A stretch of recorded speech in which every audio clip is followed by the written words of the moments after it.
Hi, welcome to webinar, 3 Mistakes Most Businesses Make with Google Shopping That Could Be Costing You Thousands.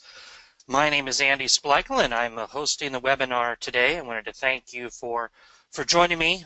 You made a great decision. We're going to go over some items, whether you're currently using Google Shopping or if you're planning to in the new year, that's going to save you quite a bit of money. So let's get started here.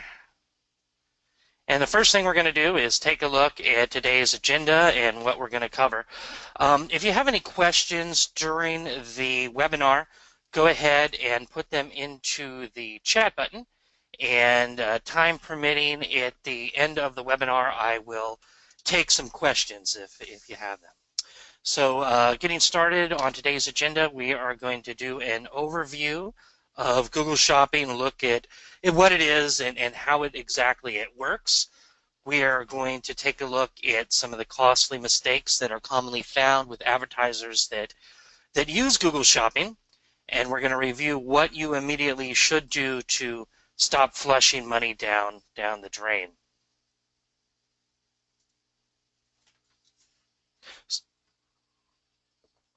So first of all, who am I? My name again is Andy Splichal. I am the founder of True Online Presence. We are a certified Google Search Partner agency. I am also the author of Make Each Click Count. Make Each Click Count is available on Amazon.com for $24.95. It's also available on www.makeeachclickcount.com. For there, you can get it at no charge. Just pay the $9.95 shipping and handling, and we'll get it out to you right away. So the story of True Online Presence. My previous experience, I was a director of web and marketing between 2003 and 2014 for a company annually on the Inc. 5000 and the Internet Retailer 500. And throughout the years, I'd attend quite a few conferences, and from talking to store owners and marketing managers, I saw that there was really a struggle on how to properly manage Google advertising. And I decided to go ahead and break away at that point and become dedicated to helping people learn more about Google Shopping, as well as offer select campaign management to a handful of clients. So enough about me. That's obviously not why you're here. I wanted to get in and talk about Google Shopping and look how it is different than Google Search. So the first way it's different is just on how shopping is going to be displayed. So you can see here is a Google search query result for just t-shirts. On the left side, you have the search results. They're all custom to. On the right side, you have the Google Shopping results. And you can see on here there's a list of 7 results. Each of them have the item, picture of the item name, the price, the merchant selling them, and then the review stars if applicable. So how are they similar? So both shopping ads and search ads use a cost per click model. Shopping was free until October 2012, at which time it went to the CPC bid model. They both also use a real-time auction when Google determines which products or ads to show. Both use a quality score along with the bid, the merchant's bid, which determines the ad rank, which position items show. So shopping's a little bit different for quality score than your search results. For shopping, for quality score, it's determined by the title, the description, the unique product identifier, and the Google product category is how Google identifies quality score for shopping results. How are they different than search ads? Well, there's a couple of important differences. For one, there are no ads created in AdWords. Instead, products are pulled from a data feed that's uploaded into the Google Merchant Center. Promotions or sales are also created on the Google Merchant Center side. And the only thing that is the same is segmenting and bids, just like on search, are determined in the Google AdWords interface. So shopping ads typically provide better ROI than search. And there's a couple reasons why. For one, the ads are always taken directly to a product page and there's no confusion. Even the best written search ad, you're going to have, you might have some confusion with customers. They might not exactly know what they're going or which page might not be what they're expecting to be directed to. With shopping ads, there's absolutely no confusion. They see a picture of the item they're going to, they see the price, and that's where they go. They're also not as likely to compare prices because they can do that right on Google before visiting the website, opposed to going to a website, comparing prices, and then coming back and bouncing.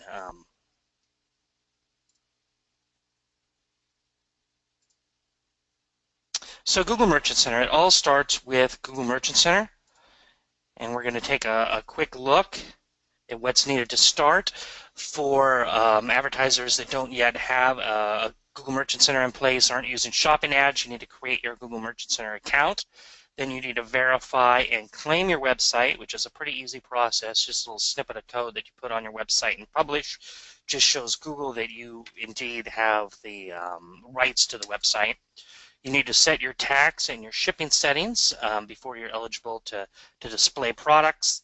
Finally, you need to upload the products that you wish to be eligible to appear within Google Shopping.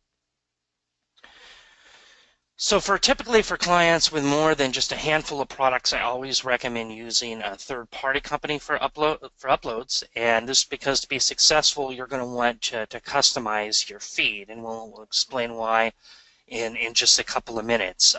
Recommended companies for this, I know a lot of you on the call today are Yahoo stores, and I typically recommend Your Store Wizards.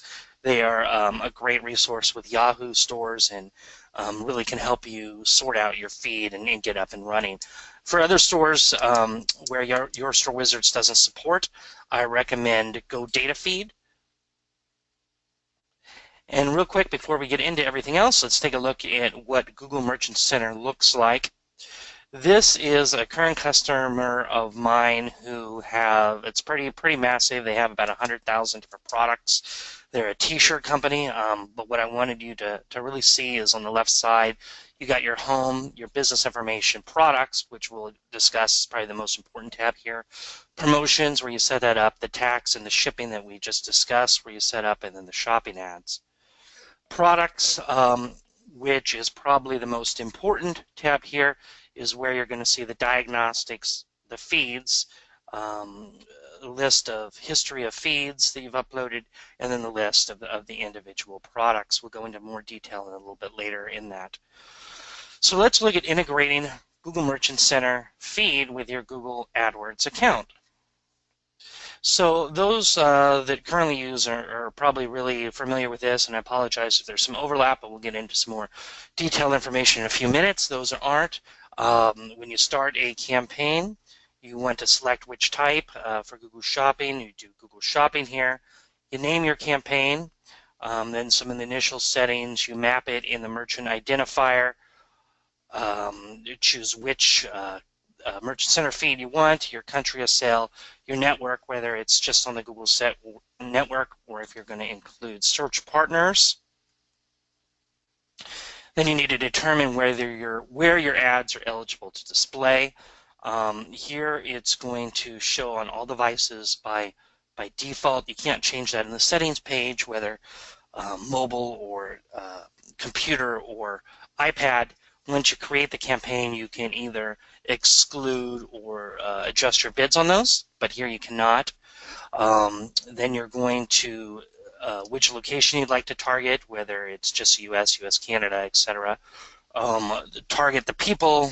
Recommended is people in searching for or show interest in target location, although that can change depending on your vertical. Finally, you want to save, determine your settings and save. So you can determine your initial default bid, your budget, and then you're going to save and continue. You name your ad group. Ad groups, not familiar, are a way to subdivide a campaign. So it's going to come into initial ad group, save and continue, and then you're up and running. So let's look at how Google decides when to display an advertiser's listing if there are no keywords, which in fact on Google Shopping ads, of course, there are not. So what they do is it starts with a user query. Google takes that and matches it with eligible products in the Google Shopping. I underline eligible products because that's very important. Only eligible products, of course, can display, and this is what the merchant really can control if there are no keywords. The keywords instead are taken from the title and the descriptions of the items, and then Google uses a real-time auction on what advertisers have bid to determine the order and what to display. So real quick, again, here is a look at the t-shirt query and the shopping results under the query, and again it shows the picture of the item name, the price, the advertiser, and then the reviews if applicable.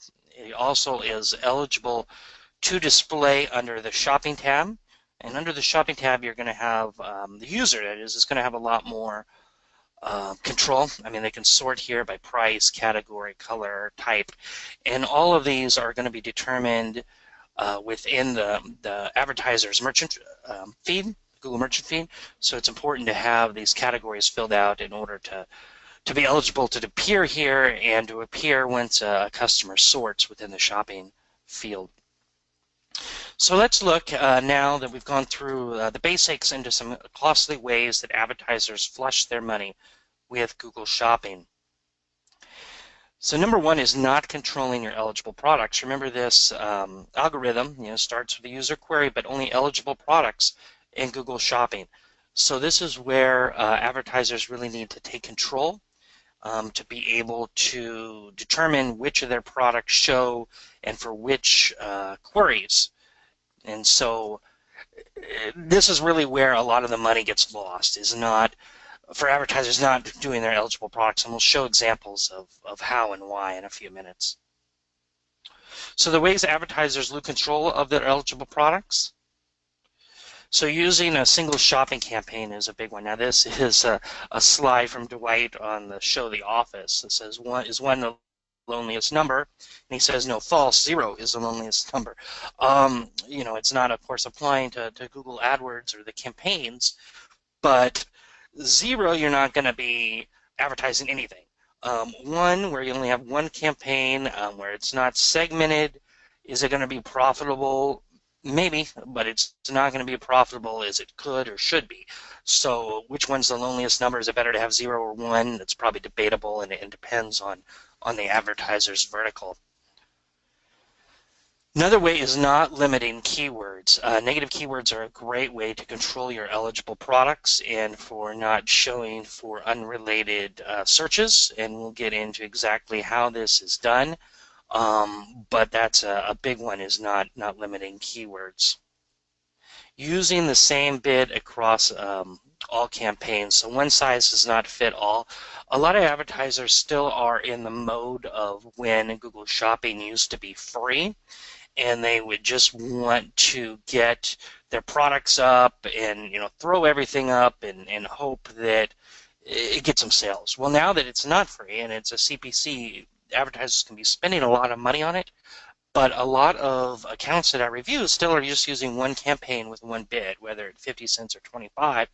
They're just sending all the keywords and hoping it's profitable, and if it's profitable, they're happy. But this is a huge mistake, and advertisers doing this are wasting a whole lot of money. Another way they're wasting money is using the same bid across all devices, whether that's on a single campaign or multiple campaigns. Generally, I've never seen a campaign where computers and mobile devices convert at the same level. And so the bid should not be the same bid. You need to optimize the bid to make sense as far as your ROI and your CPA. Another mistake is using the same bid across all different states. Recently took on a client who is a surfing company, and they were using the same bid everywhere, even though Florida and California, of course, as you would probably imagine, had a much better cost per acquisition on surfing supplies and wetsuits, what have you, than the rest of the country.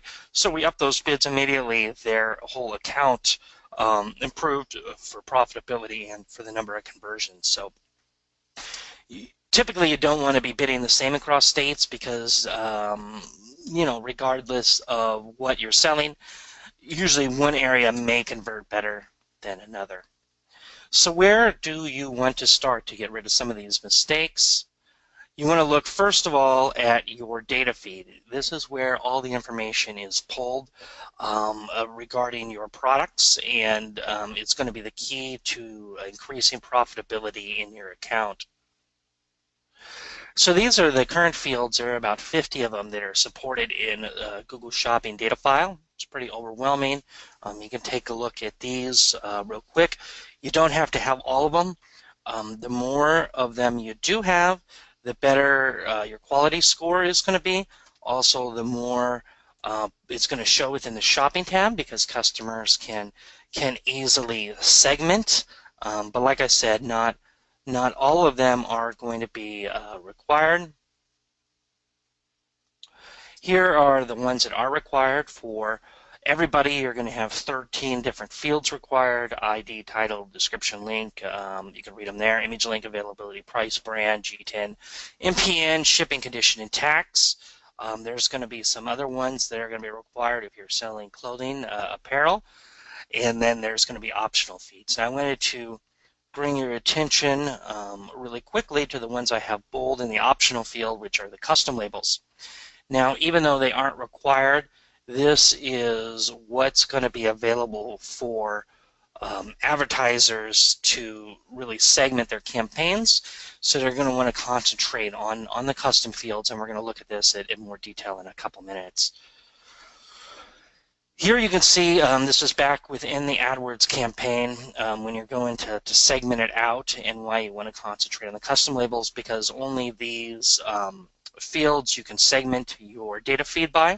So you got the category, brand, item ID, condition, product type, the different custom labels, channel, and channel exclusivity. So when you're thinking about your custom labels, you really need to be strategic and get those all, figure out what you want to do. Do you want to subdivide? Do you want to use a pricing strategy? Because you don't want to segment your campaigns and then have to redo the work because the custom labels, don't work for how you want to segment. So really sit down and think about how you want to format your custom labels before you just go in and start doing it. Here are some ideas that I have successfully used in the past for my clients. Subcategories, some pricing strategies, use custom labels to segment out bestsellers, profit margin, conversion rates, or seasonality is just a few ideas, but really it's going to depend on your vertical on how you would like to segment out your custom labels. So when you take control of your feed and which your eligible products are able, you're now ready to move the needle. And we're going to look at some great ways to be able to move the needle here. Number one way is going to be segmenting and bidding. Notice the order that I put this in. I did not put bidding and segmenting. I put segmenting and bidding because you're going to want to segment before you change the bids. And we're going to look at how to do this and why. The number two way is going to be limiting unwanted searches. We're going to use negative keywords to do this, and just like this image shows, if you don't limit it on negative searches, by using negative keywords, it's going to put a real squeeze on your piggy bank. Number three way to move the needle is going to be to tidy up your house. You're going to want to fix those errors that are in Google Merchant Center, and we're going to look at doing that as well. So these are the three ways to move the needle. I recently looked at a client, and I can see under the account history how much activity is in the campaign, and they had been doing a lot of activity. I mean, I could tell that they've been doing probably a couple hours. I mean, they're moving bids incrementally. They're moving them by the whole budgets by $5 or $10 a day, or changing bids by a dime or a quarter, but spending a lot of time. But they're really just running on a hamster running on a treadmill, because they're not doing anything that's going to substantially move the needle in their account. If you want to move the needle in the account, then you're going to want to do these three things, and we're going to look at each: the segment and adjust bids, the limiting of unwanted searches, and cleaning up your merchant center. So number one, segmenting your campaigns. So we looked at this earlier when we first created a shopping campaign, and what you're going to end up with is this: is all products on your initial campaign. So to be able to segment that, you're going to click on the little plus arrow, and you're going to get this screen where it gives you a way to segment those, and you're going to get these 10 fields: category, brand, item, condition, product type, custom labels, channel, and channel exclusivity. This is where the strategic planning on your custom labels is going to come into play. We're going to subdivide this one. I subdivided by brand. So you can see this is a client that sells supplements. So I'm going to do it by brand: integrative therapeutics. And then I'm going to, the bid on this was 50 cents. I'm going to exclude everything else. So only eligible products it'll be can show in this campaign are going to be with the brand label integrative therapeutics in the CSV file. You can see this is what it's going to look like. Everything else is excluded. Integrative therapeutics has 50 cents. Then you can segment it further based on what you have set up in your custom label. So for custom label here, I used a custom label 0, the first field, and I'm using a tiered pricing structure. And the reason I'm doing this is so I can bid more for this client on higher priced items than I'm bidding on lower priced items. So you can see I've divided this into a couple different ranges: 20 to 40, 40 to 60, 60 to 100, etc. So I'm going to add all these and click Save, and then I'm able to do the bids. So why do you want to segment? Again, in order to be able to take control of your campaigns and your eligible products. Remember those costly mistakes that we had discussed earlier in the webinar? Using the same bid across campaigns? Well, being able to segment is a great way to put it into multiple campaigns, so you can bid differently based on historical results. So you're bidding more for campaigns that convert opposed to those that do not. Also, using the same bid across device was another costly mistake. This is going to be determined on the campaign level. So if you don't split out into different campaigns, then you're going to be stuck with the bid plus or minus the same for the whole campaign. But if you split out across campaigns, then you can change the bid in the campaign. Here's a quote by Theodore Roosevelt: the more you know about the past, the better prepared you are for the future. Now, of course, we all know he was not discussing AdWords or Google Shopping, but this is definitely true, because once you segment into different campaigns and or different ad groups, you can use your account history to optimize your campaign. So number two way to move the needle with your Google Shopping is you want to limit unwanted searches. So why do you want unlimited searches? Well, you want to take control of your eligible product. So you've seen a pattern yet, you want to be able to control it. And how to add negative keywords. So there's going to be 3 different ways to add negative keywords, but what you're going to want to use to reference is going to be using the search terms report in your AdWords interface. So the 3 different ways, and we'll look at each in a second, but you want to add negative exact. You can add that directly from your search terms report. You can add negative phrase or broad match at either the ad group or the campaign level, or you can add negative words into the shared library using the campaign negative keywords. So first one to do is you want to access your search term report. So to do that, you click on the Keywords tab, then you click on the Search Terms, and this is going to give you a list of terms that have driven traffic for this campaign.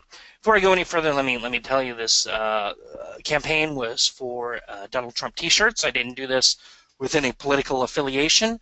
I just did it because this campaign had a whole lot of traffic, and I wanted to show you a campaign with a lot of traffic. So for this campaign, you can see all of the different keywords that were driving conversions. All of them are pretty good.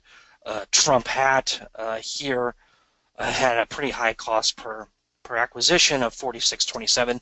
I ended up splitting that into a different ad group, which we can look at why in just a second, but all the other ones at the beginning were pretty good. However, if I scroll down further on the page, I can see some terms that I did not want to appear for. So those included this inappropriate T-shirt, anti-Donald Trump shirt, Trump that B shirt. These are words that I wouldn't want my Trump T-shirt campaign to be displaying for. So to get rid of those as a negative, you can click on them and then go up here and click on the add as a negative keyword. And then you can see when you come back to the search term report, it's going to show excluded. Second way is to go to the negative keywords tab, which is located right next to the search terms report.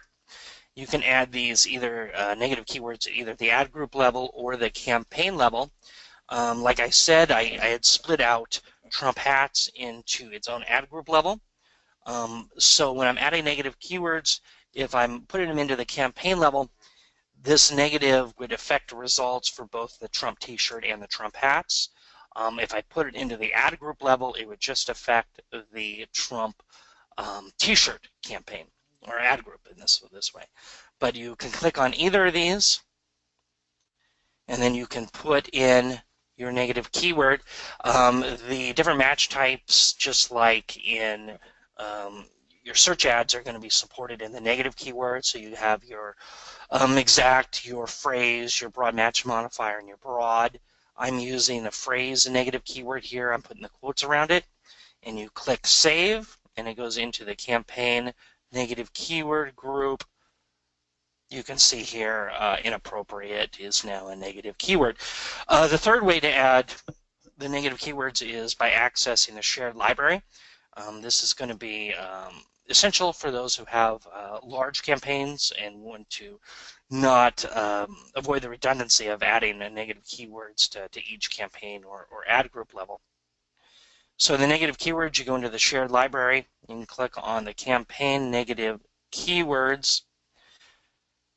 Then you get this screen. You can see I already have a negative keyword list. You can add a new one by clicking on the red plus list, or you can modify an existing list by clicking on that list. And once you click on it, I'm just modifying it. You can see the words that are on there right now. The plus indicates a broad match modifier is being used. The other ones are just broad match. You can also, again, add negative phrase or negative exact here, and you click on the plus add. And I'm going to add inappropriate like I did before.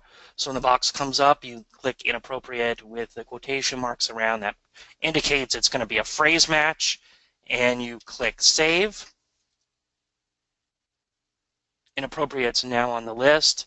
If you scroll further down, you can determine which one, here we go, which one of your campaigns it's applied to. So you can see which one it's applied, and you can add and remove which campaigns you want this particular negative keyword list to be applied for. Here I'm going to add a new one. This is a dynamic retargeting campaign. So I'm going to bring that in and just click save, and it's all set.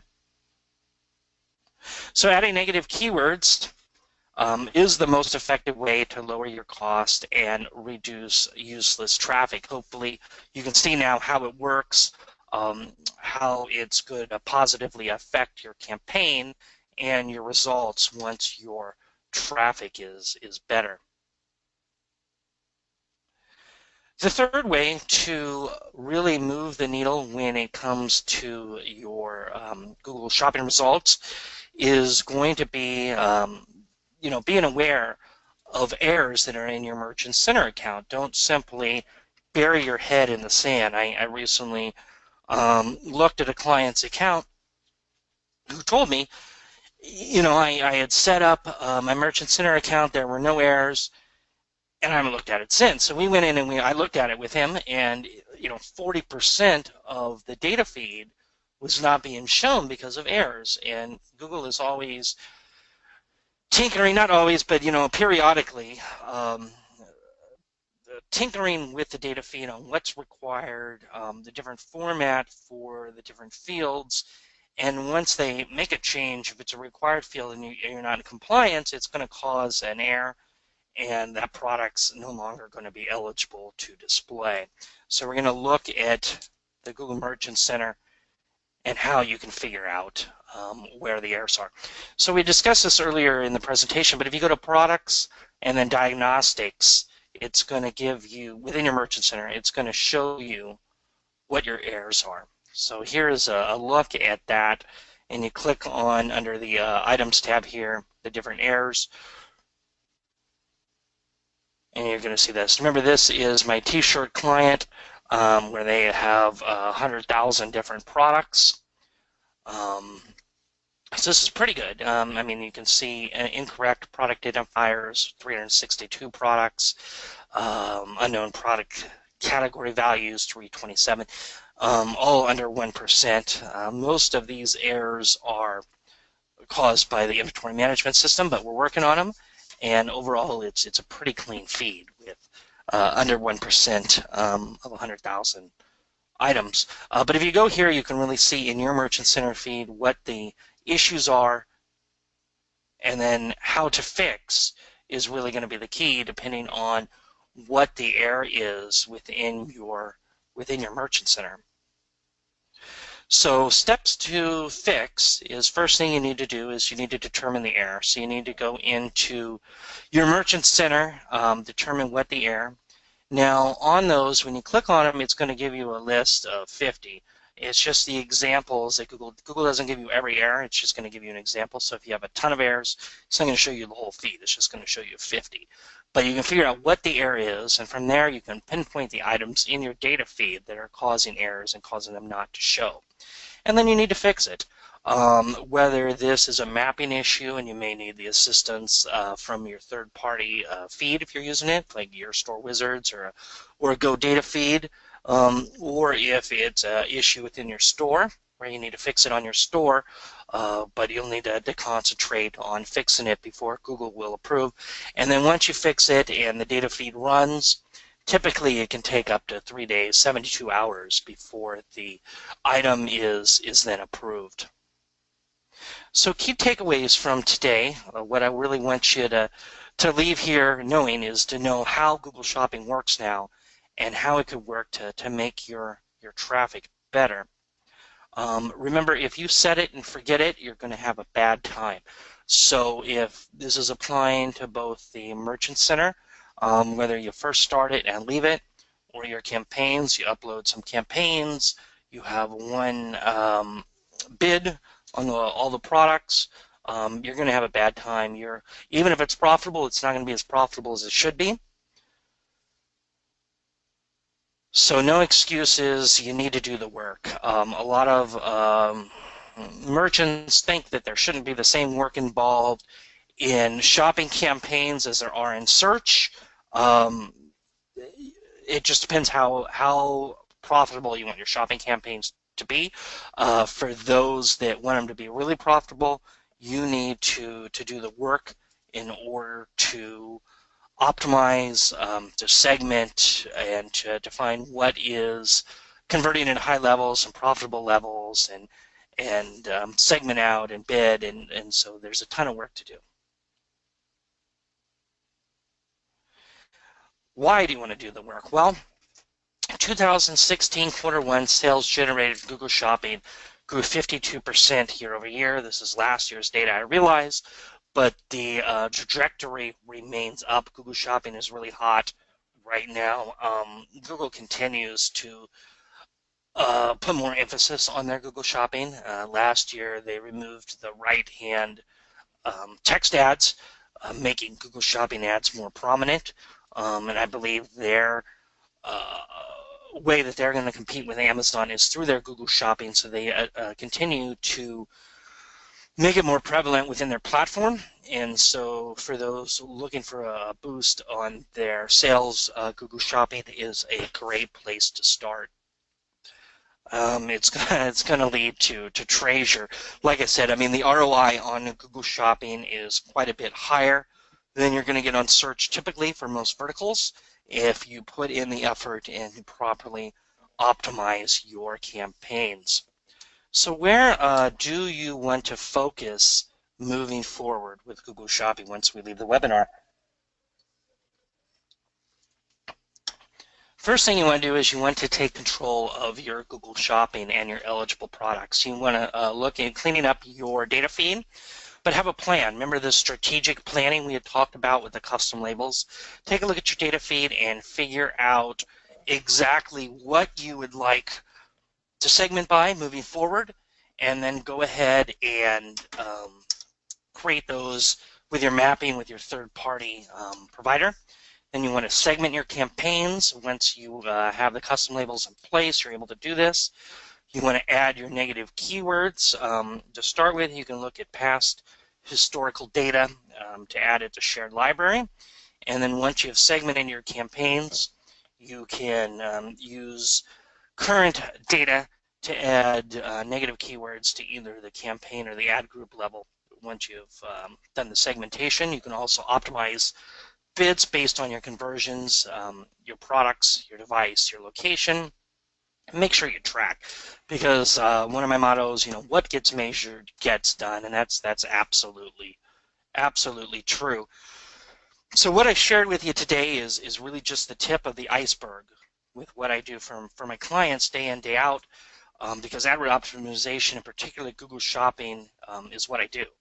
And so I stay on the cutting edge of AdWords and Google Shopping with the best practices in order to optimize conversion and ad spend for my clients. So when you get to the point in your business where you realize you need an expert in Google Shopping, now you know where to turn. So I need to warn you real quick, I do only have room for 1 or 2 clients moving forward, and I'm extremely picky with who I work with, and I'll explain why. So if you think you might want me to work with you, listen very carefully to some instructions I'm about to give you. I have to be picky because I won't take on a client unless they meet these 2 criteria. I like them. Life's too short to work with somebody you don't genuinely like. I need to like them. They need to like me. And I need to know for a fact and with absolute certainty I can get them 3 times the results on their investment with me. In addition to this, my time is limited. I personally do handle all my Google optimizations for my clients, and I'm the point person for all my accounts. My clients know that they're working with me and not some junior marketer or outsourcing their campaigns to a company in India. So now that you've seen what a taste of what's possible, and if you see the benefit of reducing your worthless traffic and increasing your conversions through segmenting your campaigns, adding negative keywords, fixing issues with your Google Merchant Center account, and if you see the benefits of having a professional manage your Google Shopping for you and let you concentrate on running your business, here is a quick way to find out if we will work well together. You can go to this URL here. It's www.trueonlinepresence.qualify.html. And there are 6 questions there that's going to tell me a little bit more about your business and if you are the type of business that I can help. Within 24 hours, you'll be contacted by my assistant, Alicia, to schedule a time that works for both of us, you and I. Or she may, simply tell you, I'm sorry, Andy reviewed your information, he can't help you, but here are some other resources where you can get some assistance. So even if you don't qualify, don't worry, I'm not going to leave you high and dry on optimizing your Google Shopping. So now we have a few minutes left. Go ahead, and if you have any questions, enter them now into the chat or the question box. Looks like I do have a couple questions, so I can start with those. So Jay asked, what factors influence rank in Google Shopping? Well, we talked about that briefly at the beginning. So there is also a quality ad score, just like with your search results. In search results, a quality score is going to be dependent on bounce rate and how long they stay on your website once they click on your ad. A little bit different with shopping because they're going right to the item. So they are going to, Google uses quality score uh, by looking at the title, the description, the unique product identifier, so how many of those categories you have completed in your data feed, as well as the Google product category, and making sure that um, the product you have actually matches the correct identifier, the product category. And if all those are good, you get a good quality score. And just like with the search, if you have a higher quality score, it's going to cost you less on a cost per click basis, and also help your ad rank along with your bid. The other question, I see another one here, is somebody asked before, was managing 50,000 negative keywords. How do I maintain conversion multiples with a list of unproductive trigger words is growing to an unmanageable level? So 50,000 negative keywords, is a ton. And what I would probably say, I mean, I can't see your account, obviously, or your campaign, but if you have 50,000 keywords, negative keywords, you probably are not making good use of the different negative match types.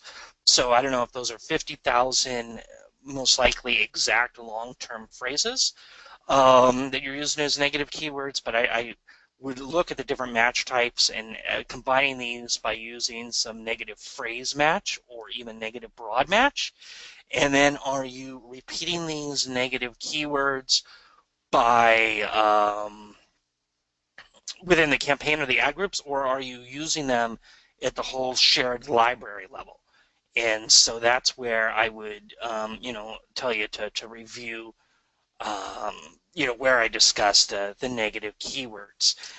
Speaking of that, it looks like that's the last question, so I can go ahead and say that we're going to tape these. I've taped the session, and if you've attended today, you will receive a copy of the recording, so that'll be great. You can go through at your own leisure, and again, you can review the negative keywords, or for other visitors, you can review where you can use this presentation in your own campaigns.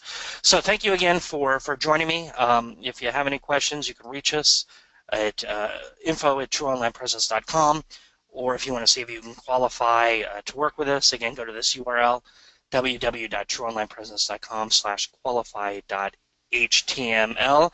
Otherwise, have a great rest of your day and happy marketing. Andy Splichal, True Online Presence.